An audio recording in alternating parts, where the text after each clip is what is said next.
अब इसके बाद हुआ एक बहुत बड़ा इंसिडेंट, सिपाही म्यूटनी 1857 सैनिक विद्रोह, जहां पर मेरठ से कुछ सैनिकों ने ये शुरुआत करी इसकी, और ये दिल्ली तक पहुंचे। दिल्ली में बहादुर शाह जफर को इन्होंने जो है किंग घोषित किया, और उसके बाद वहाँ जो है अंग्रेज़ों को मार डाला।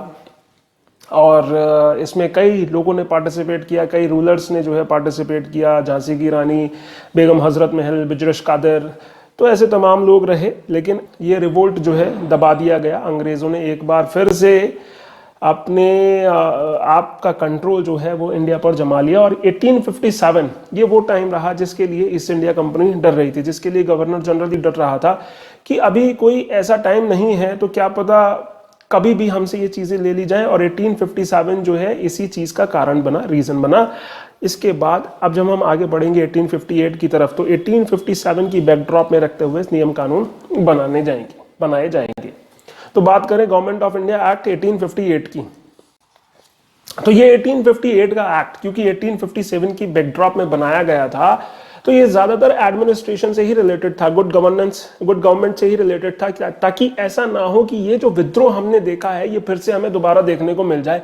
इसीलिए इस एक्ट को बनाया गया था। तो सबसे पहले इसने क्या किया, इसने जो गवर्नर जनरल था उसके ऑफिस को एबॉलिश कर दिया, उसकी जगह किया वाइसरॉय। दरअसल एबॉलिश नहीं किया था, गवर्नर जनरल का भी ऑफिस था, वाइसरॉय का भी ऑफिस था। गवर्नर जनरल उस सारी चीजों के लिए जिम्मेदार था जो वो अब तक करता आ रहा था, जो पहले हो रहे थे। वाइसरॉय का जो ऑफिस बनाया गया था, इसकी जिम्मेदारी ये थी कि भैया जो प्रोविंसेस हैं, जो रजवाड़े हैं, उनके साथ आपको तालमेल बैठा के रखना है। जिन लोगों ने हमारी मदद करी है, जिन लोगों ने नहीं करी, उन सबसे हमें जो है तालमेल बैठा के रखना है। और इसकी जिम्मेदारी दी गई थी वाइसरॉय को। लेकिन ये ना हो कि इन दोनों में क्लैशेस हो जाएं अपनी अथॉरिटी के इस्तेमाल में, जैसे सुप्रीम कोर्ट और वॉरेन हेस्टिंग्स के बीच में हो रहे थे। तो इसीलिए ये दोनों जो पोस्ट है एक ही आदमी को दे दी गई और वाइसरॉय बोला गया। वाइसरॉय का मतलब, अगर इसकी टाइमोलॉजी की बात करें, रॉय का मतलब होता है in the name of king, king के नाम पर। तो इससे बिल्कुल साफ समझ में आ रहा है कि ये रानी का या राजा का बंदा होगा। अब ये कंपनी का बंदा नहीं था, अब ये सीधा राजा का बंदा था। इसने क्या किया, जो कंपनी के कोर्ट ऑफ डायरेक्टर्स थे, बोर्ड ऑफ कंट्रोल खत्म कर दिया, कंपनी को लिक्विडिफाई कर दिया। ले जाओ भैया, जो सामान है तुम्हारा, जो ले जाना है ले जाओ। कंपनी को खत्म कर दिया, सीओडी बीओसी सारा एबॉलिश कर दिया। इसकी जगह क्या किया, इसकी जगह, ऐसा तो था नहीं कि कोई बॉडी ऐसी इंग्लैंड में नहीं हो सकती थी कि भाई इंडिया इतना बड़ा स्टेट है, इतना बड़ा राज्य है, उसको चलाना है तो इंग्लैंड में भी आपको कुछ चाहिए होगा। तो यहाँ पर बनाया गया सेक्रेटरी ऑफ स्टेट। ये सेक्रेटरी ऑफ स्टेट कोई और नहीं था बल्कि कैबिनेट का ही एक मेंबर हुआ करता था।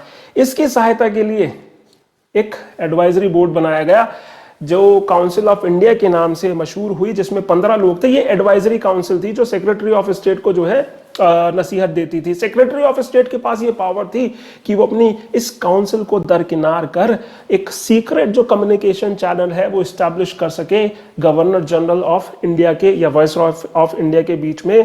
यानी कि ये दोनों लोग जो है गुपचुप करके बातें कर सकते थे अपनी काउंसिल से छुपाकर। अच्छा, ये 15 मेंबर्स, देखिए क्या हुआ। जैसे हिंदुस्तान जब आज़ाद हुआ तो हिंदुस्तान आज़ाद होने के बाद 2 ब्लॉक्स बने थे। एक बना था अमेरिका का उस समय वर्ल्ड वॉर 2 के बाद, एक था रशिया का। और इंडिया पे ये प्रेशर था वो किसके साथ जाए, नए नए हम आज़ाद हुए थे तो हमने फैसला लिया किसी के साथ नहीं जाएंगे। लेकिन हमने एक चीज़ और करी, 1949 में जब पीएम कॉन्फ्रेंस हो रही थी इंग्लैंड में, तो नेहरू जी वहाँ पहुँचे और उन्होंने अनाउंस किया कि हम कॉमनवेल्थ के साथ रहेंगे। जहां आयरलैंड ने अपने सारे कनेक्शंस इंग्लैंड के साथ खो दिए थे, खत्म कर दिए थे, वहीं हम कह रहे थे कि भाई इंग्लैंड और आयरलैंड तो पास पास में, भाई भाई में, चाहे चाचा ताऊ के भाई हैं। हम पे उन्होंने जो है कब्जा किया, हमने उनकी गुलामी की 200 साल, और आप यहाँ वहाँ ये बोला है कि हम उनके साथ रहेंगे। तो ये एक अच्छा फैसला माना जाता है क्योंकि हम नए नए आज़ाद हुए थे, हम पे कोई भी आसानी से कब्जा वापस से कर सकता था। अगर हमारे पास फोर्सेस, बहुत सारी चीज़ें ऐसी थी जहाँ पर हमने एकदम से हमें शुरू से शुरुआत करनी थी, हम एक ईजी टारगेट हो सकते थे। और इसीलिए अंग्रेज़ों से पुराने रिश्ते कायम रखना ये इंश्योर कर सकता था कि कभी ज़रूरत पड़ने पर वो हमारे काम आ जाए। ठीक इसी तरीके से ये जो 15 मेंबर्स थे, इसमें भी 8 मेंबर्स वो दूसरे थे, 7 मेंबर्स वही थे जो पहले कंपनी के लोग जो इंग्लैंड में बैठा करते थे उनमें से ही चुने गए थे। तो जब इस एडवाइजरी काउंसिल को बनाया गया तो उन लोगों को दरकिनार नहीं किया गया जिनको हिंदुस्तान के बारे में पुराना एक्सपीरियंस था। इस एक्ट ने ये जो काउंसिल थी इसको एक कॉर्पोरेट बॉडी के रूप में इंट्रोड्यूस किया जो कि सू भी की जा सकती थी और खुद भी जो है वो केस ला सकती थी किसी के खिलाफ। So this is all about 1858 का जो ये एक्ट रहा ज्यादातर एडमिनिस्ट्रेशन से ही रिलेटेड रहा। इसके एक एग्जाम्पल की बात करें तो जैसे 1861 है,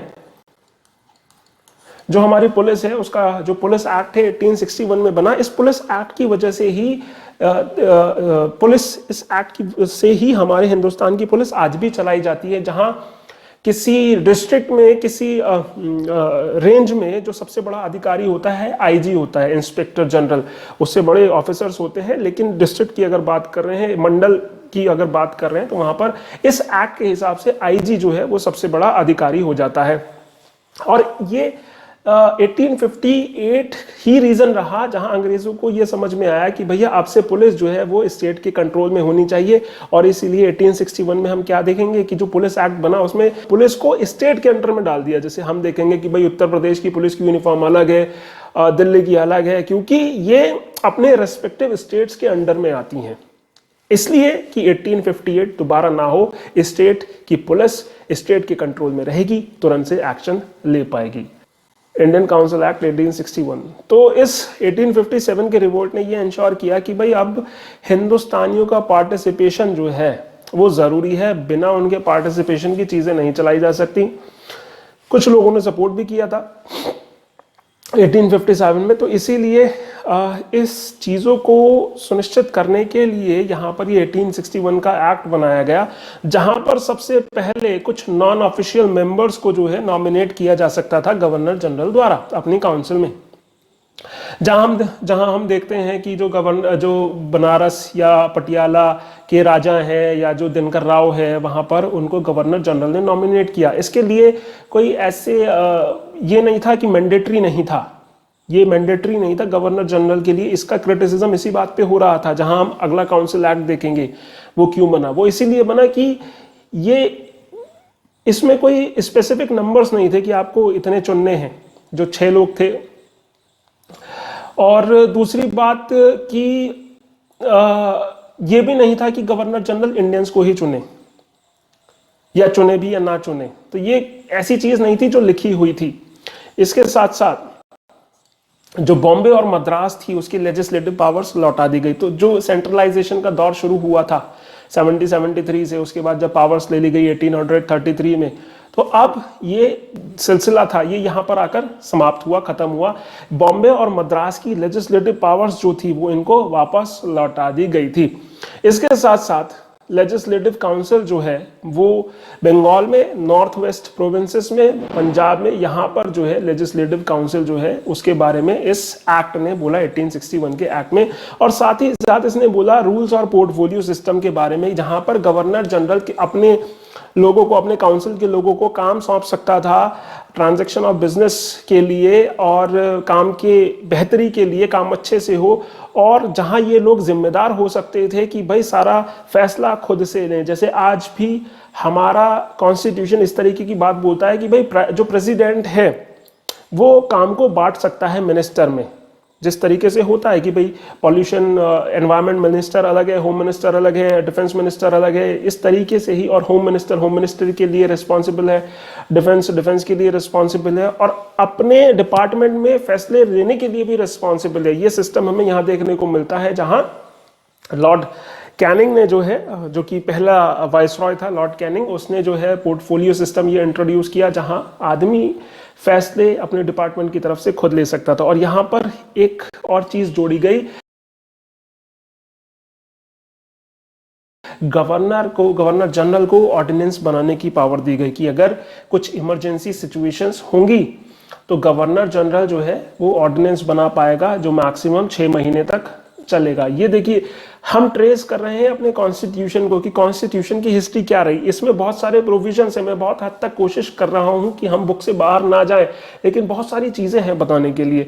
तो हमारे कॉन्स्टिट्यूशन में प्रोविजन है 123 में, जहां पर प्रेसिडेंट जो है वो ऑर्डिनेंस बना सकता है। तो इसकी जो रूट्स है आप देख सकते हैं कितनी पुरानी है। ऐसा नहीं है कि हम गवर्नमेंट ऑफ इंडिया 1935 से इसको रिलेट करेंगे, इतना पुराना 1861 में हमें ये देखने को मिलता है। अब बात करेंगे इंडियन काउंसिल एक्ट 1892 की। सो ये जो डिमांड्स हैं ये बढ़ती जा रही थी। देखिए 1885 में दिसंबर में हमने क्या देखा, कौन बना, बनी कांग्रेस। जब कांग्रेस बनी तो उसमें खूब पढ़े लिखे लोग थे, और कांग्रेस जब बनी तो डिमांड्स भी बढ़नी थी, और इसीलिए हमें बढ़ती हुई डिमांड्स देखने को मिलती हैं। और इन डिमांड्स को पूरा करने के लिए इंडियन काउंसिल एक्ट 1892 बना। इसमें क्या किया गया, इसमें सबसे पहले जो नॉन ऑफिशियल्स मेंबर थे इनका नंबर्स बढ़ा दिया गया, और इनका टोटल नंबर भी बढ़ा। जैसे पहले जो हमें 6 थे, ये 10 हुए, 16 हुए, फिर 60 हुए। इस तरीके से हमें इनका नंबर बढ़ता हुआ देखने को मिलता है। तो ये जो नॉन ऑफिशियल्स मेंबर थे जिनको नॉमिनेट किया जा सकता था, इनकी संख्या बढ़ा दी गई, लेकिन अभी भी जो मेजॉरिटी रही वो ऑफिशियल मेंबर्स की ही रही काउंसिल में। अभी भी मेजॉरिटी हम देख रहे हैं कि ज्यादा हमें अंग्रेज नजर आ रहे हैं उस लेजिस्लेचर में। तो यहां पर जो नॉन ऑफिशियल मेंबर्स थे वो बढ़ा दिए गए, लेकिन मेजॉरिटी अभी भी ऑफिशियल मेंबर्स की रही। यहां पर जो इन्हें पहली बार फंक्शंस मिले कि भाई आप एग्जीक्यूटिव काउंसिल से आप क्वेश्चंस पूछ सकते हो, ये पहली बार यहां पर होने जा रहा था। साथ ही साथ ये बजट भी डिस्कस कर सकते थे, जो पहले एक तरीके से इनकी पहुंच से बहुत दूर था। साथ ही साथ इसने इलेक्शन सिस्टम को पार्शली जो है इंट्रोड्यूस किया, क्योंकि ये जो लोग थे, जो नॉन ऑफिशियल्स मेंबर थे, ये नॉमिनेट होके आ रहे थे। इलेक्शन का यूज तो नहीं किया गया, नॉमिनेशंस का यूज किया गया, जहां पर सेंट्रल लेवल पर जो है प्रोविंसेस और जो चैम्बर ऑफ कॉमर्स है वो नॉमिनेट किया करता था, और जो बाकी प्रोविंसेस लेवल है वहां पर डिस्ट्रिक्ट बोर्ड्स, म्यूनिसिपैलिटीज, ये लोग जो है वो रिप्रेजेंटेटिव्स को नॉमिनेट किए करते थे।